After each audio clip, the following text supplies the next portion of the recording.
have the best of both worlds in a form factor that, again, was unimaginable, I would say even now, because there is not another combo like this on the market. I cannot show you two other cameras that could fit in one bag together and take up really less than a pound, or a little over roughly, and you can hand to anybody, leave an auto, and get amazing results from both on the video and still side.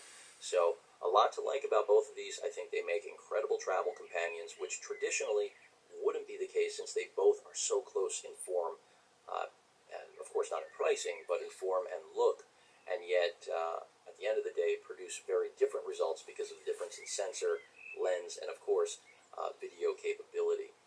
But I like them both. I don't think you can go wrong with either of these. And again, even though they're designed for different customers, consumers, I think that there are many of you out there like me that would be very happy to travel with just these two. Leave your larger equipment at home, even though I am really excited about the A7R Mark II, and rest assured that'll be on the table as soon as I can get it.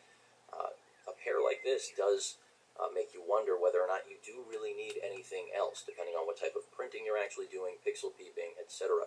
Of course, the RX 10 Mark II, another great travel companion with this camera. In fact, many would argue the perfect one, but not everyone needs another camera that shoots 4K video, and quite frankly, 4K is still a hard sale, even though in my opinion it really shouldn't be. That has a lot to do with pricing, but that's going to change over the course of this year, as will the prices of both of these cameras. We know they are going to go down in price, not up. So very full-featured, rich-featured cameras that basically can do everything you could possibly want without having to break your back, wrist, etc. And again, as I mentioned, can be handed to just about anyone without having to worry that they need to have a knowledge of photography in order to achieve great results in either still or video. So I like them both a lot. I think that's very clear, and I do recommend both of these if you're looking to travel light in the cyber shot world, or in general, just ditch your system and be able to carry two cameras that can do everything you could want.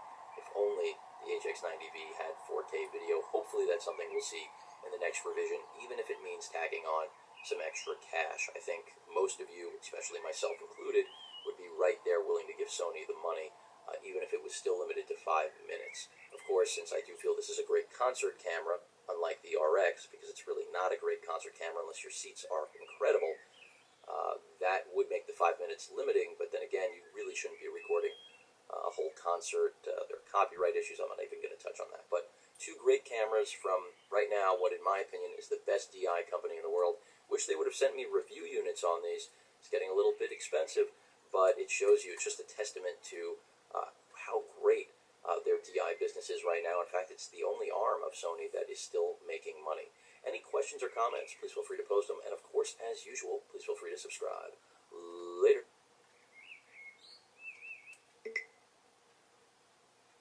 Ed here with the Digital Digest, and today I wanted to share a quick update on my experience with the Sony a6500. Now, you may have noticed I've got the 70 to 200 f4G piece of glass mounted on it right now, which does dwarf the a6500 a little bit, but just wait until you eventually see that G Master 100 to 400 that I'm waiting on for the end of the summer. But today, because that's July 31st, I believe the ship date, at least when I pre-ordered it. But today's video is all about the firmware update. This is something that I've addressed with the A9. It's come to the a6500, the a6300, and of course the A7R Mark II and A7S Mark II. But in terms of what this brand new update, which is 1.03, the latest firmware update, brings to the a6500, is that of course it does add support for the 100 to 400 mil lens that I just mentioned, because they know you've got great autofocus here, over 425 points of phase detection, 11 frames per second, maximum performance on this in terms of the drive for that autofocus, which I'm really excited about seeing how that performs. But it also optimizes the 5-axis image stabilization in movie mode, which is something that some users reported issues with, malfunctioning, errors. So Sony, also bringing attention to that. In addition, it also is claimed to have improved the operation of the left side of the touchscreen when it comes to the Play Memory store, and that's because many people, including subscribers like you watching now, commented that it's ironic that the touchscreen doesn't work in the Play Memory application store. And, you know, as I've always mentioned in reviewing Sony's DI products, Sony listens, and this is proof of exactly that. So they've addressed that. It also improves the overall stability of the camera, which hopefully every firmware update does, right? I mean, if it doesn't, then please don't give us the firmware. And last but not least, it also attempts to correct a condition where the camera, by accident, will actually power, will not power on after certain settings have been altered. So those are the key things. Also, heat tolerance. This seems to be the the standard of what this entire update has been about for all of Sony's cameras in this mass update that they've done to at least what I believe Sony's DI department considers the current crop of cameras in their lineup. So again, the A6500, the A6300, the A7R Mark II, A7S Mark II, A9, all getting firmware that is also directed at heat dissipation.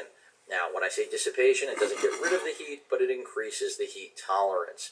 And run times, especially on the video side, are definitely seeing a major improvement out of this firmware update. I will include a link in the description to follow for those of you watching that do want to update your firmware to 1.03. Again, that is the latest edition. It will be the US site. I'm not here to walk you through on installation, but it's fairly simple. It's just a matter of setting the camera's USB mode to mass storage, and then, opening the exe file that you've downloaded and following the on-screen instructions. It should only take a matter of minutes. That's what it's taken for me on all of the cameras that I've updated recently. But this is a big firmware update in many ways for the entire lineup, and just again reaffirms that Sony stands behind their products, not just the A9, but all of them. This also, though, is, a bit telling as to what has happened to the first gen of full-frame mirrorless interchangeable lens cameras, the A7, A7R, not seeing this update. So for those of you sitting with those models, this is kind of, it literally is Sony making it clear that they are no longer going to be pushing out firmware updates for those cameras. So if you've invested your money here in the later gen, Sony's reminding you they're still supporting you, and they should be. But that pretty much rounds out today's video. Any questions or comments, please feel free to post them. Hit that like button, and as usual, please feel free to subscribe. Later.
Apparently some of you liked the spinny whip pan action I did in last week, so here's some more. Alright, back on track. I like Canon. I like vlogging, but I can't seem to find the right Canon to vlog with. Tried the C300 Mark II, created a hemorrhoid trying to hold that in one hand for a whole day. 1DX2, files unnecessarily large. 5D4, no. Which brings me to the EOS M6. This was made for vloggers, kind of like the M5, which had the tilty flippy screen, but it flipped downwards, so if you have it on a tripod or on a Joby or whatever, you can't see the bloody screen. This seems to be the remedy. Boom! But let me put mic on it first. Mic goes on nicely, but then the screen doesn't flip so nicely anymore, and it doesn't shoot 4K. But that's okay, because I've got 3 cameras that do, and what better activity to be doing while juggling 3 cameras than sitting on a French bread floating on some water? Here we go. The GH5 is the latest and perhaps the greatest prospect. How does it compare to the EM12 and A6500 though? So yeah, anyway, I've got the GH5 in my hands right now. Does it autofocus well? Probably doesn't matter because I've got 7-14 on it. Everything is in focus. The ideal vlogging lens is an ultra-wide. Couple this with a tiny sensor, it equals deep depth of field. Not much is out of focus anyway. But FYI, AF speed in a window-lit room is reasonable. The problem is when you think it has focus, it keeps hunting around like it's got ADHD. Another kick in the penis for the GH5 is that the EM12 focuses quicker, but the A6500 does a 1-2 in the gonads by outperforming both in terms of speed and general non-ADHD-ness. Still, at least the GH5 shoots fantastic looking video. Panasonic nailed with the GH5. 4K. Yeah, okay. Yeah. Okay, can you get some cigarettes? Sterling Menthol. Okay, 10-bit. You've got 4K 50p as well.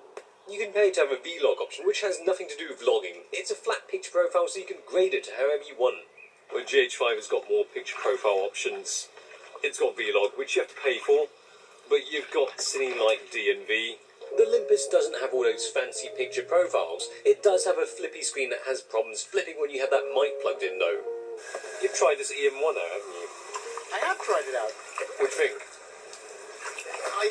It was like tea without the tea bag. I mean, it was functional. Yeah, alright. You can say hello to the internet. Hi, Internet.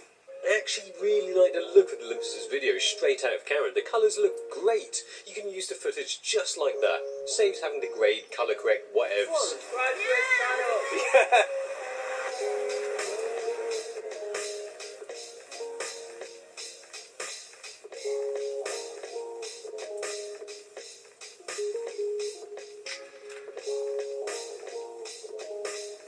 The Olympus's 4K is decent, although it's not on the same level as the GH5 really. But what about the vids from the A6500? We used A6500 when we were in the church. Do you remember that? Historic church. Would you like to tell a story about that, Paul? So, yeah, you came here on Sunday, right? Okay, this is what happened. It looked cool, and it was low light. The sun was coming in through all these windows. But then all of a sudden, I just hear, and the door opens, and this guy just looks at me and he goes, "I hear a pray." The next sound I heard, literally, was just some cheap cotton slacks hitting this arcade flooring. He's without a hair. Shaved his chest, he shaved his head. Kind of like the opposite of you, then. Exactly. And he was wearing this tiny little black thong. So, And you've still got the photo as evidence. let's place it right here. Ding! But the weird bit was he'd come on his bike. In what sense? I think that's enough of that story. That's a great story. Anyway, back to cameras. The rather diminutive yet formidable Sony A6500 is a camera that I've been using for some time. So the A6500 has got the best auto-focusing system! What a boo! Alright, it's got the best autofocusing system. Good continuous autofocus. It shoots some super crispy 4K footage. I mean, we're talking extra crispy recipe here, but there's a huge ass but here. Big pain in the arse with the Sony is that there's no tilty flippy screen, so I can't actually see what I'm framing. It's just all a guess. No flippy, flappy screen. No flaps. Unbelievable. Mostly, it's not a huge problem. If you like to learn English really well, I'd recommend not to come to this place, because you'll just learn a load of broken English. But when you start introducing other elements into the frame, like something in the background or a second subject, framing becomes a bit more challenging. Even worse with a third element. Without the screen, you might find that the framing is a bit of a shambles. You can't see if it's actually recording anything, and you can't check the sound. Yeah. There's nothing. The biggest problem is that you can't check the battery life without the flippy screen, and that is a big problem with the Sony's battery life. The battery in the Sony is smaller than the ones in Olympus and Panasonic. When you shoot 4K, you'll be changing batteries often. But another annoyance is rolling shutter. Not always a problem, but when you have some handheld moving shots, you start to see the wobbles. They all have in-body stabilization, but the Olympus and Panasonic are smoothest for walkie vlogging shots. I'm pretty sure the GH5 would work well on the end of any vlogging stick thing.